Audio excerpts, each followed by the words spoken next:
بعض صاحبان په لاره د الله کې دا ټول تبلیغ ته تاوی راتاوی. ګوره کوم ځای کې چې خبره د تبلیغ هلته فی سبیل الله صحیح د عام ټکی دی، د الله په لار کې دا عامه خبره ده. دا موږ چې اوس څه کوو دا هم د الله په لار کې کوو.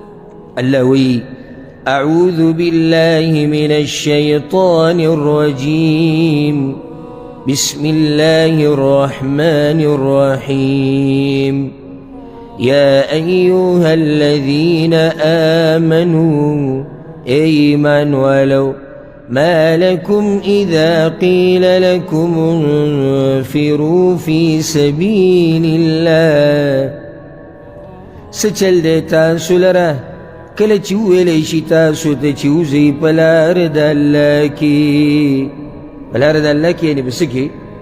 په جهاد کې. بعض صاحبان په لاره د الله کې دا ټول تبلیغ ته تاوی راتاوی.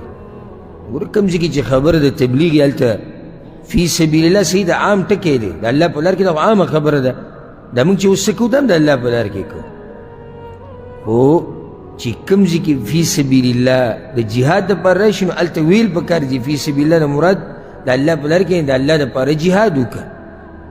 بیا دا مه تاوه خپل دغه ته خپل یو عمل ته خاص او د الله د کلام تفسیر دا په خپل رای باندې نه کې چې هغه رای سره داسې دلیل نه یو څه وضاحت ته سره نه.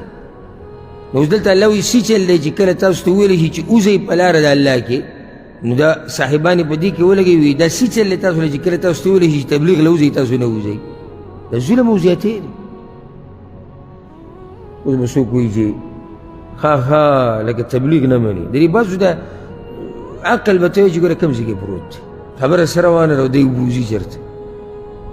زه ویمه د الله د کلام تفسیر دا په خپل رای مه کوه، دا خبر روانه. کوم ځای کې چې خبره د تبلیغ او د دعوت وي هلته خبره د تبلیغ او دعوت ده. کوم ځای کې د جهاد هلته د جهاد، کوم ځای کې مونځ دی هلته مونځ دی، کوم ځای کې ذکر دی هلته ذکر دی. نو ټول دین را جمع کول او صرف یو عبادت باندې هغه چسپان کول او بیا صرف د هغې خبره کول دا هم ظلم او زیاتې دي.